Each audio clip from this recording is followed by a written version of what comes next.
I'm not having a very healthy day today.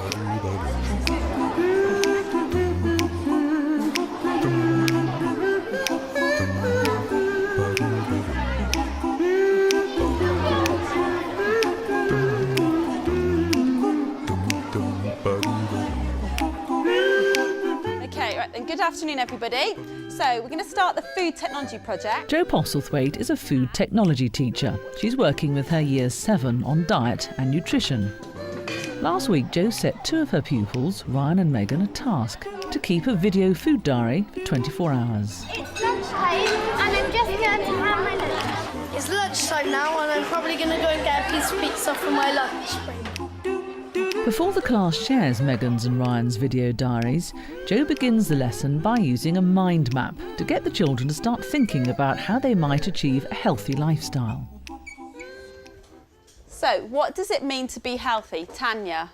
I think it means to have a balanced diet. To be healthy is that you do the right things for your body, so you don't eat too much food and you have the right amount of exercise. Excellent. Okay, one of the main points of the curriculum is to understand about a healthy diet and the choices that you make to incorporate into a healthy lifestyle. So it's understanding about how your body functions and what sort of purpose that the food can play in the part of maintaining a healthy lifestyle. So what we're going to do now, Having established what makes for a healthy lifestyle, Jo encourages the children to think about what their bodies need to achieve it. And we talked about how we were going to make sure that we could keep your bodies running properly. So She uses a mannequin to help explain the importance of different nutrients to parts of the body. What we're going to do is we've got some cards and we're going to write on here the different things that our body needs, and then you're going to tell me where you want me to put them on here. So, thinking, what does our body need? So each of you have a think, what do you actually need for your body? Okay? Georgia? Like, you do need your healthy food, but then you need like food that has that contains fat, sugar, like. Well done. What do we need fat for? Emma? Is it energy? Energy, excellent. Okay, so we do need fat. So where on my mannequin should I pin fat? On her stomach. On her stomach. What else does our body need? Think about yourselves as teenagers. What do teenagers need? What are you doing lots of? They grow a lot. Excellent, thank you. What's the main bit of you that's growing? Megan? Your bones. Okay, what do we need for our bones? What are our bones made out of? Billy? Is it made out of like ivory? Ivory, good guess, but not quite, no. Your bones need like stuff that's in milk. Do you know what it is that's in milk? Latoya? Calcium's in milk. Excellent. I think the way to engage your students is to be realistic and not set loads of goals for them, saying, right then, I want you to go home every night and demand a home-cooked meal and it's got to contain this. And just getting them to understand that a small change can have a significant difference. What would happen in your body if you weren't having enough calcium? Your bones wouldn't be very strong. Well done. Your bones wouldn't be very strong, they'd be quite brittle and they'd probably snap easily. Do you know what the name of the nutrients group is that calcium comes into? A mineral. Yeah, a mineral, well done. What other minerals might we need for our bodies, Alice? Water and lots of drinks. Yeah, water. How do we know if we're not getting enough water? You get dehydrated. Brilliant, yeah, you do. Do you know you can test whether your skin is dehydrated by looking at your hands? And if you have your hands nice and flat, my pen down, and you pinch a piece of your skin, don't bruise yourself, so I have to explain myself to your parents, but if you just hold on to it lightly and you let go, it should go back down, okay? And for the time of year and for the country we live in, you should all be quite hydrated, okay? If you're dehydrated, the skin will just stay there and it will very slowly go down because it will mean that your skin is very dehydrated. Just holding on to a bit gently and it will spring back down. There is one other main mineral Jo wants the children to think about. And some of you might hear about it because your parents might say to you that, oh, you're looking a bit pale and stuff. Do you know what nutrient that might mean you're deficient in if you have anemia? Iron.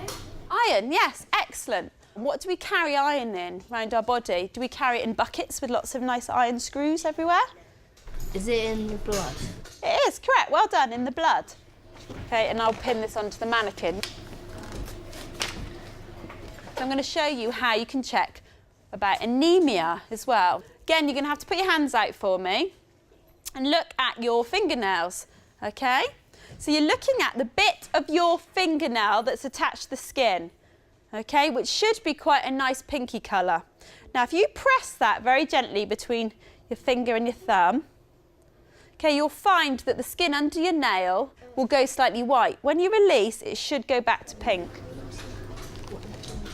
We do see a large number of children that really haven't got any idea about the food that they put in their diet, and I think they seem to feel that it all does come out of a packet and gets put straight into the oven. But if you question them, they wouldn't actually know what was in that product that they were eating. I've just gone to my afternoon break and I feel like something to eat, so I bought a cookie. I've got a banana. I don't like the salad because it's like rabbit food. I also got some crisps which are quite unhealthy. Now it's time for the class to see how Megan and Ryan got on with their 24-hour food diaries.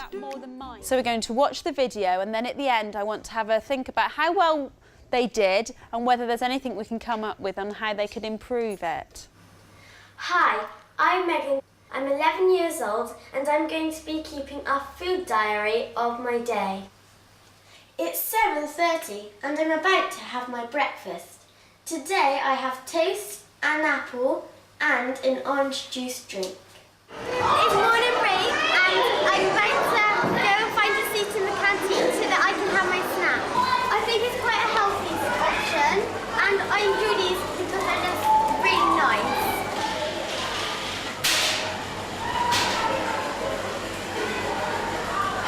It's lunchtime and I'm just about to have my lunch.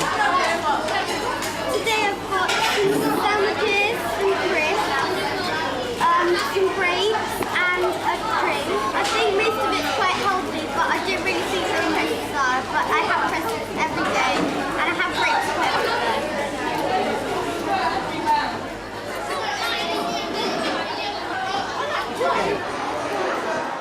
It's 5 o'clock and time for my main meal before I go dancing and club swimming. Tonight it's chicken casserole with new potatoes and vegetables. I also have an apple and blackcurrant squash drink. It's 8:30 and I've just been swimming. I've had a bottle of water and now I'm going to have a chocolate bar. I know it's not the healthiest option, but I've worked so hard I think I deserve it. So what do the class think about Megan's diet? So if we were to think about Megan's diet, if we're going to give it a mark out of 5 of how well she's following some of the nutritional guidelines, how many marks do we think we might give her? And you need to think about it because I'm going to ask you why you've said that. Lee? I think that you should give her a 4 because she's like had a mix of all of the like food groups. Food groups, excellent. It was a good mix. So, fruits and vegetables that she had, how many pieces? We know that she had grapes at lunchtime. She had broccoli and carrots at tea time. Yeah. 4. That's 4, miss, because she had orange in her drink. Precise. Excellent. So if you have fruit juice, that does count. Okay, that can count as one portion. She said in the video, I don't know if any of you noticed, that she felt she deserved the chocolate bar. Why do we think she might have deserved the chocolate bar? Alice? Because she'd been swimming for a long time and that's exercise and that's part of being healthy as well. So I think she deserved a treat. Excellent, thank you.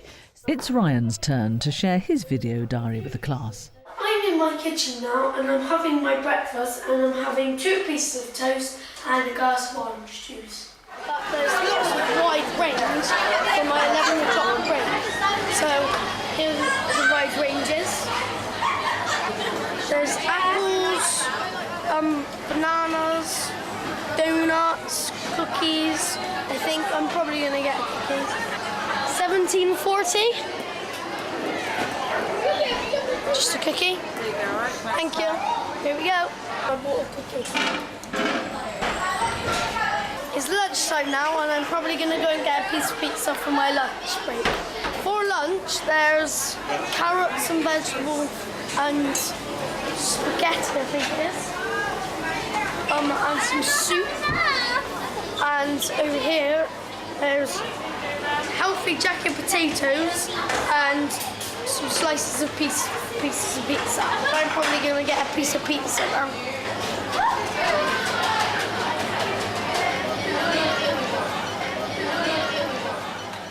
I'm in my kitchen at home and I'm just about to eat my tea, and it's just potato, beans and sausages, and I quite like it and it's quite healthy, so I eat it quite often.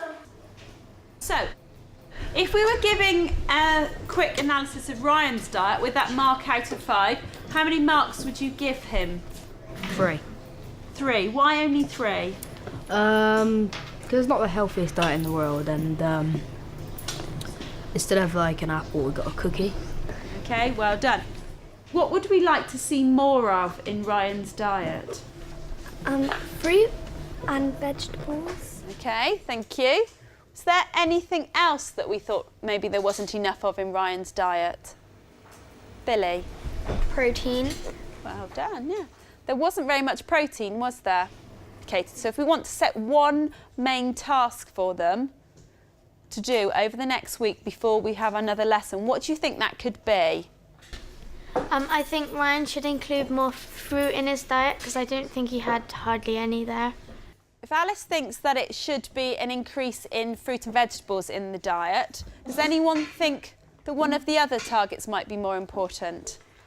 What other guidelines could we have? To like cut down on stuff like crisps and other things with sugar in, like cookies, because Ryan seemed to have mostly like stuff like donuts and cookies, but didn't have any fruit or stuff like that, the healthy stuff. After considering Ryan and Megan's diet, the class decides to set them a challenge. So we agree that what we're going to do is we're going to set them this challenge of having 5 portions of fruit and vegetables a day for a week. They're going to carry on recording and doing their video diary so they can show us next lesson on how easily or how difficult they found it and what sort of challenges they've come across. I got 3 sandwiches, 3 chocolate bars, which is absolutely dreadful. I think it's quite a healthy lunch. My worst food at the moment is probably broccoli. Some days I find it easy and some days I find it harder. I'm sure I'll get healthier over the weeks. I think the single most important factor that the children should learn in food technology is to understand how to be responsible for themselves and how to look after themselves. And so they have to take responsibility of what they put into their mouths and into their bodies. So I think if over the time that I have them, if I can encourage them to be responsible, to think about the choices that they make and to understand the long-term effects they can have, then I'll be happy if that's what I teach them over their time with me.